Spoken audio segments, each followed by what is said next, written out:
लगभग 4.5 बिलियन साल पहले एक ऐसे चीज़ का निर्माण होने जा रहा था जिसके चलते इंसान खुद को देख पाने वाला था।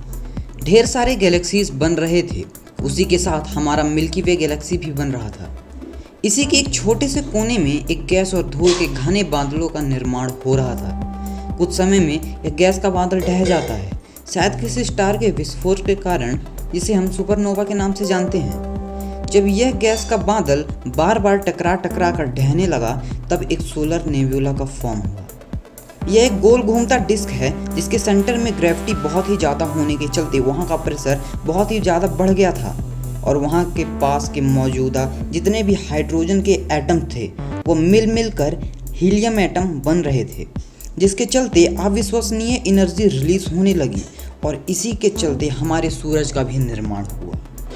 और सूरज ने उस डिस्क पर मौजूद लगभग 99% मैटर अपने अंदर ले लिया था और बचे 1% मैटर आपस में क्लम्प होकर दूसरे सेलेस्टियल बॉडीज का निर्माण कर रहे थे, जैसे planets, moons, dwarf planet, asteroid वगैरह का। मगर जहां प्लैनेट्स नहीं बन पा रहे थे, ज़्यादातर एस्ट्रॉयड बेल्ट के पास, वहां पास के गैसेस मिलकर एस्ट्रॉयड, कॉमेट और मीटोरॉयड जैसे पिंडों का निर्माण कर रहे थे। लेकिन मैंने पहले जैसे ही बताया था आप सबको कि ये केवल और केवल थ्योरीज है। किसी ने भी इन सब को सच में अपनी आंखों से बनते हुए नहीं देखा है।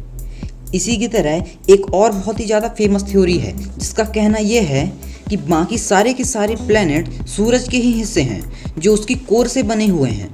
सूरज का एक हिस्सा किसी शॉक वेव के कारण टूट जाता है। इतना ही नहीं, वो बार बार टूटता है जो आपस में मिल कर प्लैनेट्स और मून्स का निर्माण करते हैं। दोस्तों, हमारे सोलर सिस्टम में प्लैनेट्स और दूसरे पिंडों का ऑर्डर और अरेंजमेंट सोलर सिस्टम के बनने के तरीके से हुआ था। जब सोलर सिस्टम नया था तब सूरज के आसपास केवल कठोर और चट्टानी पिंड ही टिक पाते थे। इसलिए आप देखेंगे कि सोलर सिस्टम के शुरुआती 4 ग्रह जैसे मरकुरी, वेनस, अर्थ और मार्स चट्टानी हैं, जबकि बाकी आगे के ग्रह जो हैं Jupiter, Saturn, Uranus, Neptune, Pluto, जो कि अब ग्रह की गिनती से बाहर हो गया है, ये सब गैसेस, क्लाउड और बर्फ के बने हुए हैं, क्योंकि सूरज की रोशनी उन तक उस मात्रा में नहीं पहुंच पाती है जैसे कि शुरुआती 4 ग्रहों में पहुंच पाती है। दोस्तों, इस तरीके से निर्माण हुआ था हमारे सोलर सिस्टम का और इन्हीं सब में हमारे जन्मभूमि यानी कि पृथ्वी का भी निर्माण होता है, जिसे संभालते हुए एक छोटा सा पिंड जिसे हम चंदा मामा के नाम से जानते हैं, इसकी परिक्रमा करता है। अब थोड़ा शुरुआत में चलते हैं। मैंने कहा था कि 4.5 बिलियन साल पहले एक ऐसे चीज़ का निर्माण होने जा रहा है जिसके चलते इंसान खुद को देख पाने वाला था। मगर हमारे पूरे सोलर सिस्टम से पृथ्वी के जीवन पर क्या असर पड़ेगा? पृथ्वी और सूरज का तो महत्व समझ में आता है, मगर बाकी के ग्रह पिंडों का आखिर क्या महत्व है? क्या आपको पता है कि सोलर सिस्टम को सोलर फैमिली के भी नाम से जानते हैं? फैमिली, मगर क्यों?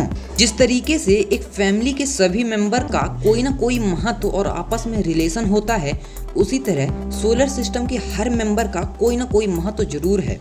जैसे मरकुरी का मैग्नेटोस्फीयर सूरज से आने वाले सोलर विंड प्लाज्मा को ट्रैप करता है, जिससे कि आगे के प्लैनेट्स में जीवन की संभावना बढ़ जाती है। मार्स, जिस पर जीवन की संभावना हो सकती है, पृथ्वी के बाद हो सकता है जीवन उसी पर बसे। जुपिटर, जो पृथ्वी को कई बार कॉमेट्स और एस्टेरॉयड के टकराव से बचाता है। असल में जुपिटर की ग्रेविटेशनल फोर्स ज़्यादा होती है, इसलिए वो कॉमेट्स या फिर एस्टेरॉयड को पृथ्वी में आने की बजाय अपनी तरफ खींच लेता है। इतना ही नहीं, जुपिटर के कई मून्स हैं जो काफ़ी हद तक पृथ्वी की तरह ही दिखते हैं, इसलिए उसमें भी जीवन की संभावना हो सकती है। यानी कि जुपिटर का सोलर सिस्टम में काफ़ी बड़ा रोल है। हमें सैटर्न को भी शुक्रिया कहना चाहिए। अगर इसका ऑर्बिट थोड़ा सा भी अलग होता तो पृथ्वी का ऑर्बिट ज़्यादा इलोंगेटेड हो जाता, किसी कॉमेट की तरह। मतलब एक समय यह सूरज के इतना पास होता कि आग का गोला बन जाता, तो कभी इतना दूर होता कि बर्फ का गोला बन जाता। इस तरीके से न केवल ग्रह, इस यूनिवर्स में मौजूद हर किसी न किसी चीज़ का महत्व जरूर है, और हाँ, आपका भी।